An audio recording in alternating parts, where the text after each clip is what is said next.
Hello violinists, welcome to Pro Am Strings. I'm Henriette and this is lesson 3 in the Violin Lessons for Beginners course. So in the past couple of lessons we have talked about the violin hold and the bow hold and we played some open strings, and today we're going to review the things that we learned in the first 2 lessons, but we're also going to take a look at our book. And the book that we're using, I'll show you my ancient copy, is this one, the Violin Method, written by Mathieu Crickboom. And this is a very tried and tested method. I learned to play with this method myself, and it is, in a way, it's quite old-fashioned, but there is so much truth in this that I wanted to do another course on this, because you might look at the pictures and then be horrified at how old-fashioned it looks, but there's actually a very good truth in them. So that's why I wanted to use it again. So take your time observing all the different things in these pictures, and some of the things I have updated, such as the bow hold.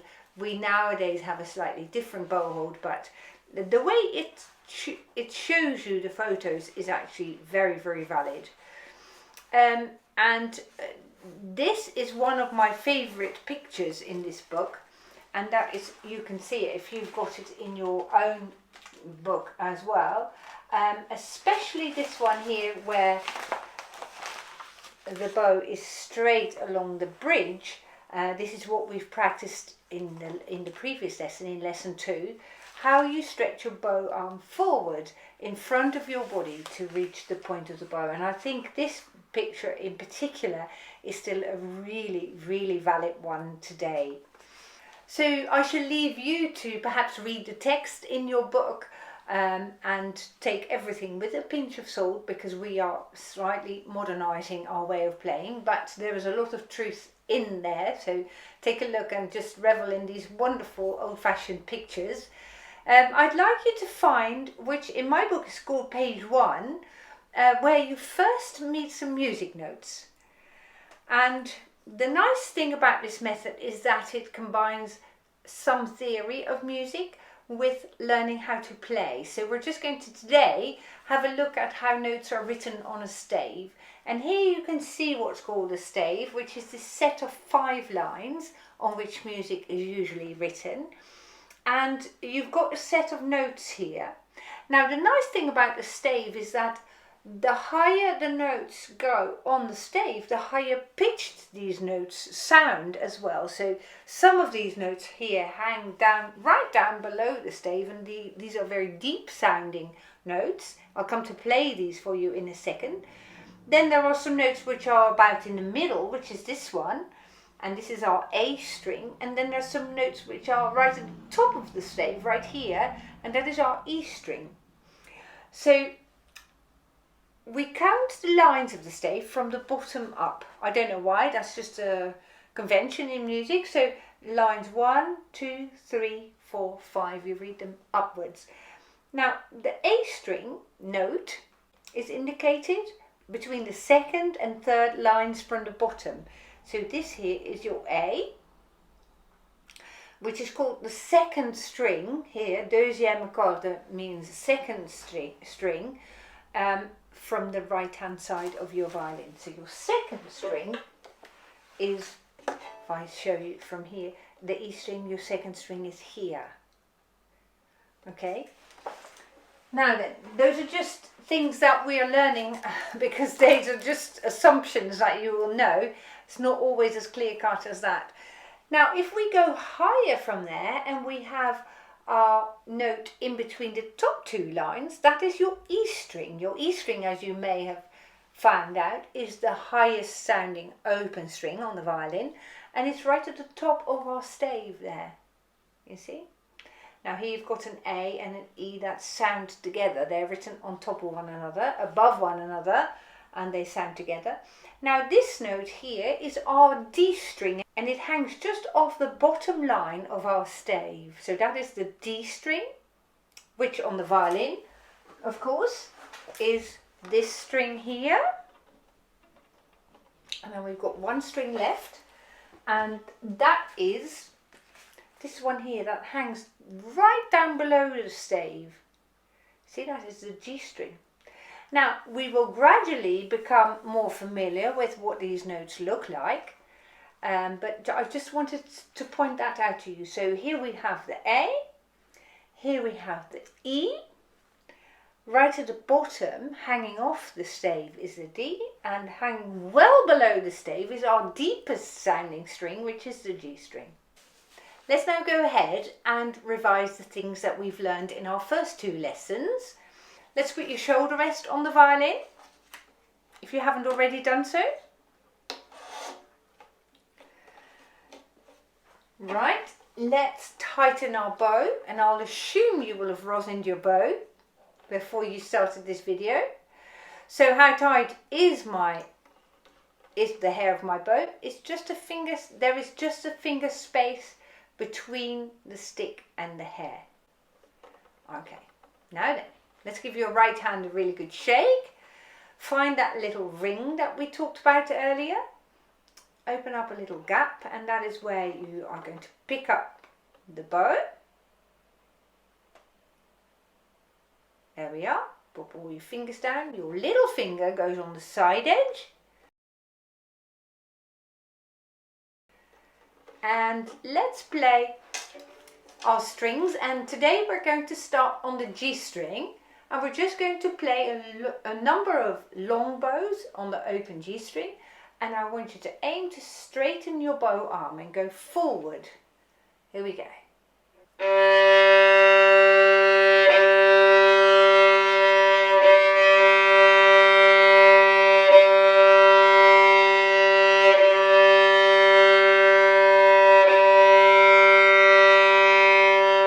Lovely. Now let's go on the D string and do the same thing. So you're aiming to use the whole bow, and you're also aiming to straighten your bow arm forwards. Here we go.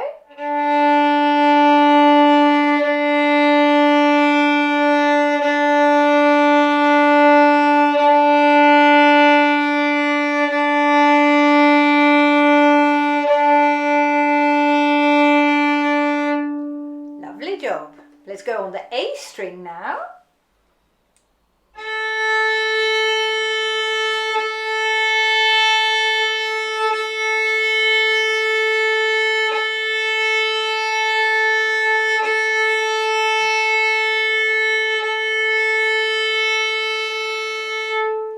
And the E string.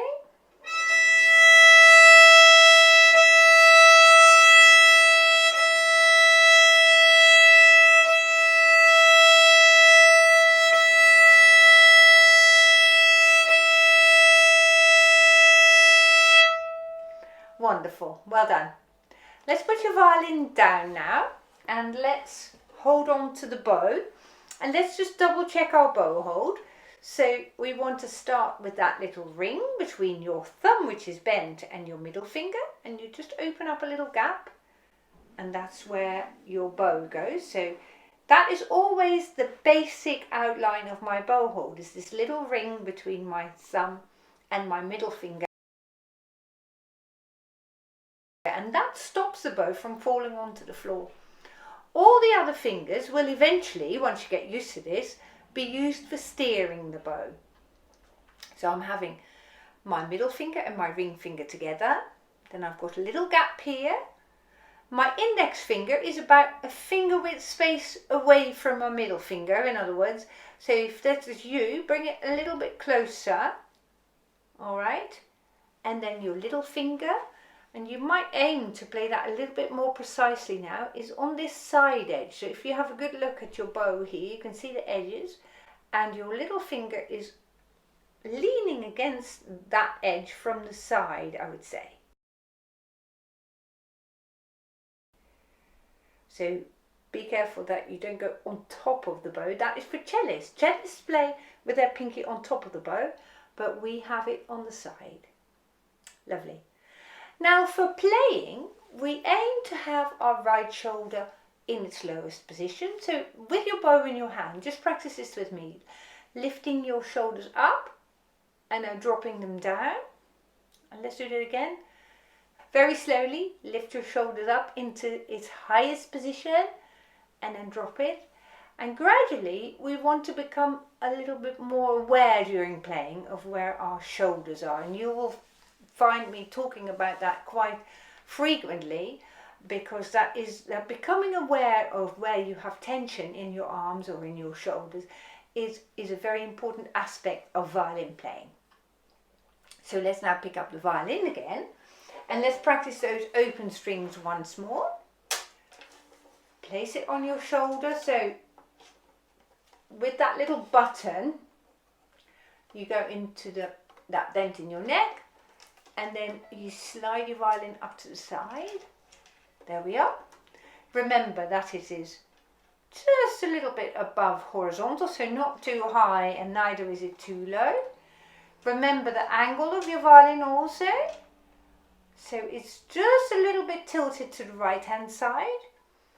Now then, shall we now practice playing those open strings again, and this time really work on keeping your right shoulder in its lowest position. Here we go. We're starting on the G string, and let's play every note 6 times before we move on to the next string. Here we go. And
awesome. That's super playing. Compare this with where you were 3 days ago and you will have made incredible progress. Well done. So as we go along, we improve our fluency in playing all the time, and we try to play with as little tension in our body as we possibly can. Now for that reason, we were talking about our right shoulder. And now I'd like you to see if you can step forward with your left foot a little bit and see if you can balance forwards and backwards like that. So your feet are about hip width apart, and you want to make sure that when you sway during playing, you don't sway sideways like this, but you go forwards, you rock gently forwards and backwards. That doesn't have to be a sort of compulsive rocking, but you want to have your knees bent slightly so that you have an athletic stance.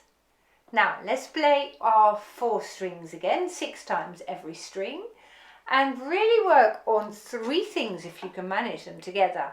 First of all, that athletic stance, so let's get your feet in the right position first of all, then keeping your shoulder down, and then aiming to stretch your bow arm forwards. Here we go. 6 times every string, beginning on G, and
Well done. That is multitasking to the full, isn't it? I think you have come a long way today. Well done for practicing with me and for sticking through this video right until the end. Next time in lesson 4, we will be playing more from the book. So if you haven't already ordered the book, please do so now. And I very much look forward to seeing you in lesson 4. Goodbye.